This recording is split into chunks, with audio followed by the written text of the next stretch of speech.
Greetings, horror homies.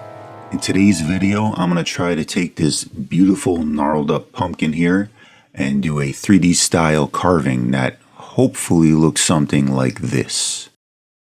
I've been doing these 3D pumpkins on and off since about 2015 or so, and I've gotten a little better every year, especially since I started adding paint. This will actually be my first attempt at recording the process though, so I'm not really sure how this is all going to turn out, so wish me luck.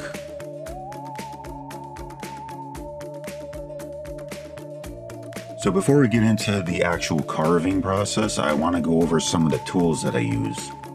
I have this here, I think it's called a Lazy Susan. I use it to turn the pumpkin and for my sculptures whenever it is that I do them, which unfortunately isn't much lately. I really got to get back to that. But yeah, it just makes it a lot easier to turn the pumpkin instead of having to struggle turning it by hand all the time. For peeling, you may need a really strong tool like this for getting into the thick areas of the skin. And the rest is all clay sculpting tools like these. These two are larger clay sculptors that I use for peeling just the very thin outer layer of skin. And this I use for smaller areas of peeling as well as to mark like a large area of detail. And then these are probably my most used tools for doing a majority of the detail. These are nice and strong. And then finally, for super fine detail, these are very delicate though, so I don't use them that often. These are only for when you're going to get into really tiny crevices that don't require a lot of force. And optionally, an X-Acto knife. This is perfect for getting in nice straight edges. So let's begin by peeling the skin away very lightly. For this particular design, I'm leaving as much of the natural wrinkling in as I possibly can because I want to incorporate those wrinkles into my design. So I'm going to start off using this. Just skin it like this. So this large one peels way too thick, so I'm going to go down to these smaller peelers. So it's going to be a little bit of a slower process at the beginning here. And I'm just going to skin away the outer layer as much as possible and try to keep the wrinkles intact as much as I can.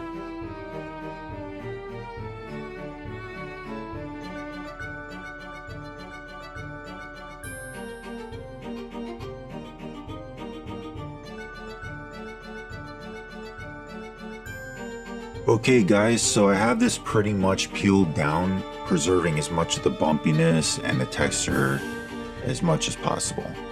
You see it's quite messy and I didn't end up using a tool that I specifically bought for this project because it has a serrated edge and it was cutting much too deep into the skin. I would suggest if you're going to go full 3D pumpkin, in other words all the way around to the back, don't skin it all at once because it's going to make it rot a little bit faster. Just do your face first, and if you're going to go around to the back and do some areas or whatever, then do that separately. And you know, if you're on a time crunch, you obviously want to concentrate on the face first and get all the detail there. The back of the pumpkin is if you have time basically, so yeah. I'm going to speed it up now so you can watch the time lapse of me attempting the structural part of the carving. Let's hope for the best.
Okay guys, I'm sorry but my phone ran out of storage, so it stopped at a certain point. Here's what I got up to, and here is the new look I'm going for.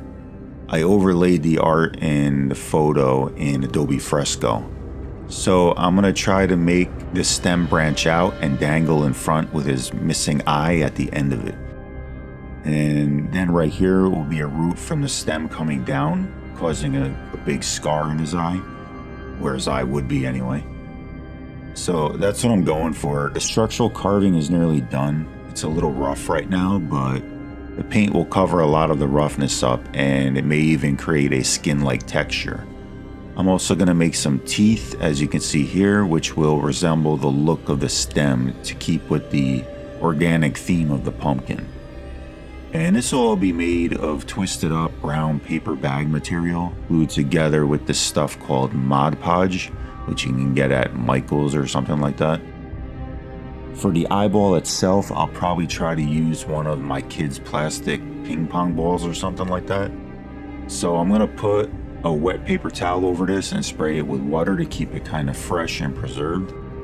And I'm going to call it a night and continue tomorrow, because it's Halloween weekend and I want to go watch some horror flicks.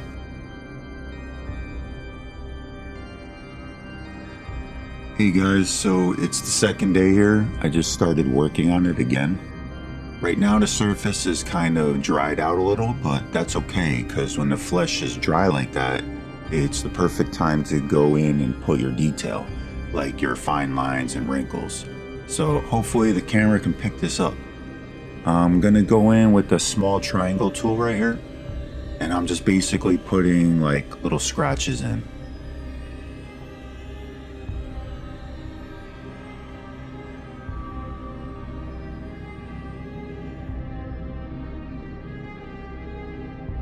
What I do is start my line from the deep parts and then go out, especially in the eye here, or in the case of the forehead. You're gonna make lines like this and just go outward and follow the pattern of the wrinkles in the forehead. And then when you get into areas like this with the deep part of the brow, you start in deep from the main wrinkle and then you work your way out and kind of fade it as you go outward. Hope the camera can pick this up.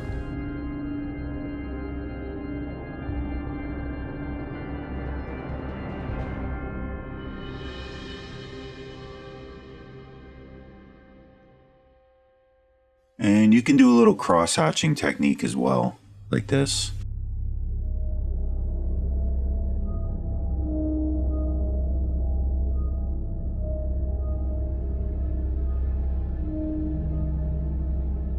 So the thinking is, when you go over this with the paint, whether it's an airbrush or a regular paintbrush, it'll really bring out those highlights. I don't know if any of you have ever painted a model kit before or something like that, but when you do a dry brush on the wrinkles with a highlight color, the 3D effect from the actual wrinkles makes the highlights pop out even more and the shadows appear more deep. So yeah, I'm almost pretty much done sculpting. I think I got most of it to where I want it to be. I'm just gonna do a bit more fine detail, and then I'm gonna do the painting and stem work tomorrow, because right now the surface is a bit too wet for the paint to adhere to. Giving it some time will allow the flesh to dry out a bit so the paint can actually stick to it.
back. So right now I'm just setting up the stem.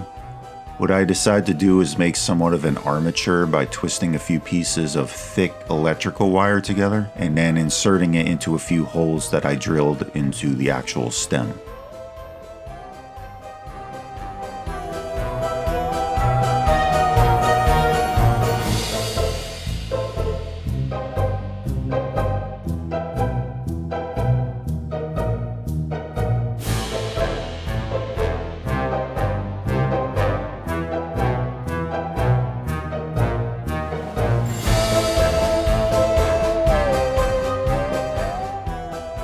Then I slathered some of the Mod Podge onto each piece of paper bag material and then twisted and shaped it to merge with the real stem. And then did the same with the other parts such as the root that goes through the scar on his face and the teeth as well.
For the painting, I used an airbrush I got on Amazon for about 50 bucks, which I will use on other projects, so it's well worth it.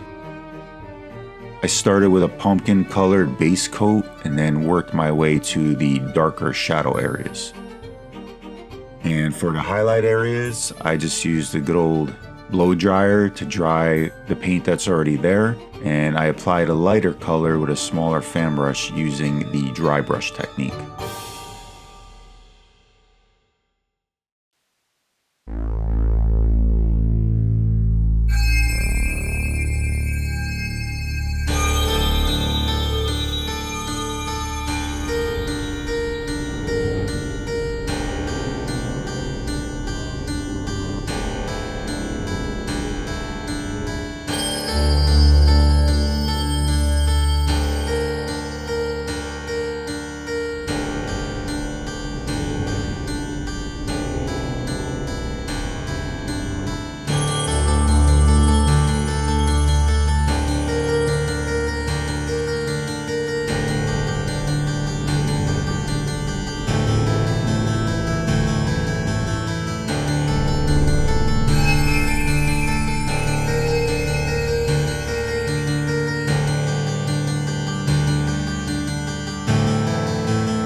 Unfortunately, I wasn't able to record all the steps here because my phone ran out of space again, so I had to cut through much of the painting process and just go right to the end. So this is all the paint, the little teeth made out of scrunched up paper bag material, and there's a stem coming down with the eyeball at the end. I was lucky to find this Halloween eyeball in my kid's toy box. I think we got it for a gift bag at Party City or something like that. I flipped it around and painted my own detail though to add more realism to it. I used a circular stencil tool to do both pupils to get it as perfectly round as I could. But I really wish I had a second eyeball so I could put it in the other eye so they would match, but it's the best I could do. And the very last step you want to do after your paint is somewhat dry is spray at least 2 coats of Krylon clear coat.